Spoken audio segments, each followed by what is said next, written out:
कभी कभी हिस्ट्री की सबसे बड़ी सक्सेस एक गलती से शुरू होती है। 1962 वॉरेन बफेट, जिन्हें द ऑरेकल ऑफ ओमाहा या फिर द ग्रेटेस्ट इन्वेस्टर कहा जाता है, उन्होंने अपनी इन्वेस्टिंग की शुरुआत एक छोटी सी टेक्सटाइल कंपनी, जिन्हें आज हम बर्कशायर हाथवे के नाम से जानते हैं। बर्कशायर हाथवे एक ऐसी कंपनी थी जो प्रॉफिट होने पर अपने ही शेयर होल्डर्स से अपने शेयर्स को बैक बाय कर लेती थी, यानी अपनी कंपनी के शेयर्स वापस खरीद लेती थी। इस कंपनी से शेयर्स खरीदकर वॉरेन बफेट का प्लान बिल्कुल सिंपल था। उन्होंने सोचा कंपनी को प्रॉफिट होगा, वो अपने शेयर्स वापस खरीदेगी और वो इजीली इस चीज से बाहर चले आएंगे। कंपनी को प्रॉफिट हुआ, कंपनी ने अपने शेयर्स खरीदने के लिए वॉरेन बफेट को प्राइस भी ऑफर किया। लेकिन टर्निंग पॉइंट तब आया जब कंपनी ने अपनी ऑफिशियल ऑफर जारी किया। ये ऑफिशियल ऑफर कंपनी के प्रॉमिस किए गए प्राइस से काफी कम थी, मतलब फर्क बहुत ज्यादा भी नहीं था। बट वॉरेन बफेट के लिए इंपॉर्टेंट पैसा नहीं, इंपॉर्टेंट था उनके लिए ऑनेस्टी, जो कि उनके अकॉर्डिंग इस कंपनी में बिल्कुल नहीं था। कहीं ना कहीं ये इंसिडेंट वॉरेन बफेट के लिए काफी बड़ा धोखा था। इस इंसिडेंट पे उन्हें काफी ज्यादा गुस्सा आया। अब उन्होंने ये डिसीजन लिया कि बर्कशायर हाथवे कंपनी को वो शेयर्स बेचेंगे नहीं, बल्कि उनके शेयर्स को अब धीरे धीरे खरीदना शुरू करेंगे। और धीरे धीरे उन्होंने इस कंपनी के 50% से भी ज्यादा शेयर्स खरीदकर इस कंपनी को कंट्रोल में कर लिया।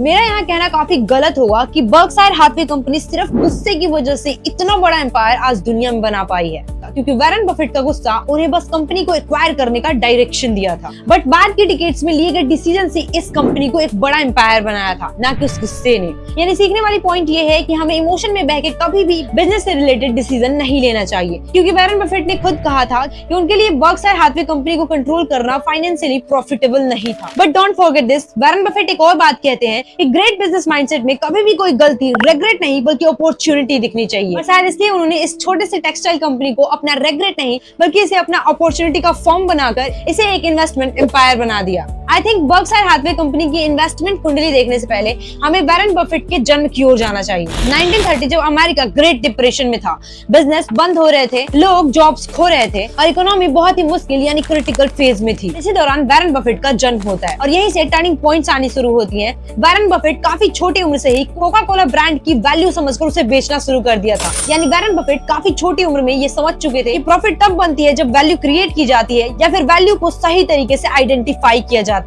जैसे जैसे वॉरेन बफेट बढ़ते गए, उनका इंटरेस्ट सिर्फ पैसे में नहीं, बल्कि पैसे के बिहेवियर को समझने में भी बढ़ने लगा।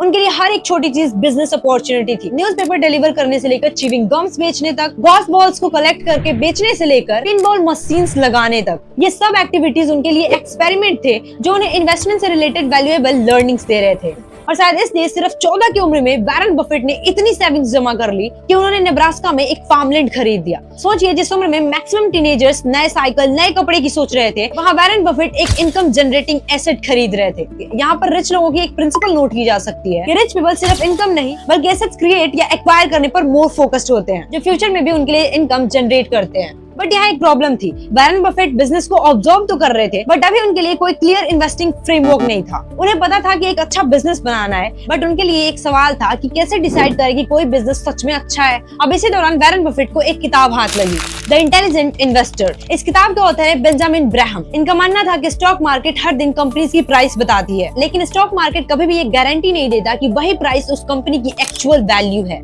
नहीं समझ में आया ना? मुझे भी नहीं आया था। Let me explain with an example.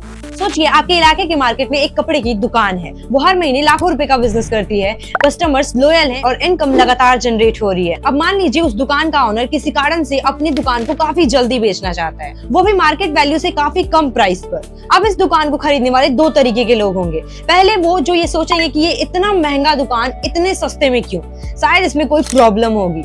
Definitely हो सकती है, बट वॉरेन बफेट जैसे लोग सबसे पहले मार्केट और बिजनेस को एनालाइज करेंगे। वो देखेंगे कि कस्टमर्स कितने हैं, प्रॉफिट कितना है, फ्यूचर कैसा हो सकता है और कंपटीशन कितना स्ट्रॉन्ग है।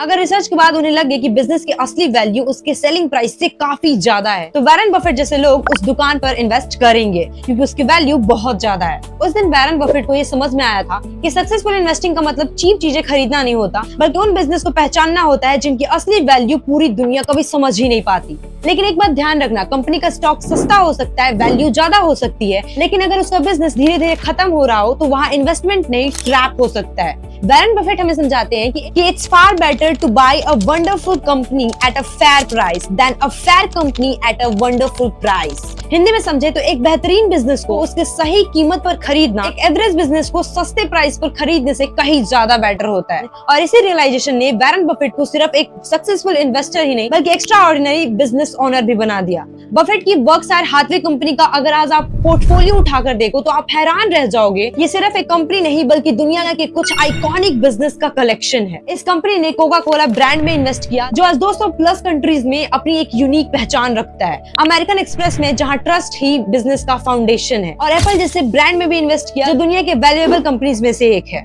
बफेट की ये company GEICO insurance, BNSF railway, See's candies जैसे बिजनेस में भी अपनी ओनरशिप बनाई।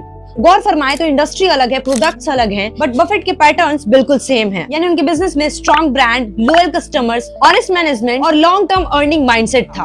वॉरेन बफेट की कहानी हमें सिखाती है कि हर चमक की अपॉर्चुनिटी सही नहीं होती, हर सस्ती चीज वैल्यूएबल नहीं होती। उनके अकॉर्डिंग एक स्मार्ट इंसान की सबसे बड़ी स्किल होती है कि ऑर्डिनरी नजरिए को छोड़कर फैक्ट्स को समझा जाए, बिजनेस की क्वालिटी पहचानी जाए और पेशेंस के साथ डिसीजन को लेना सीखा जाए। तो थैंक यू। अगर आपको लगता है कि इस वीडियो ने आपकी लाइफ में वैल्यू ऐड की है तो सब्सक्राइब कर लो, क्योंकि आगे आने वाली वीडियोस आपकी और हमारे लिए काफी ज्यादा वैल्यूएबल होने वाली है।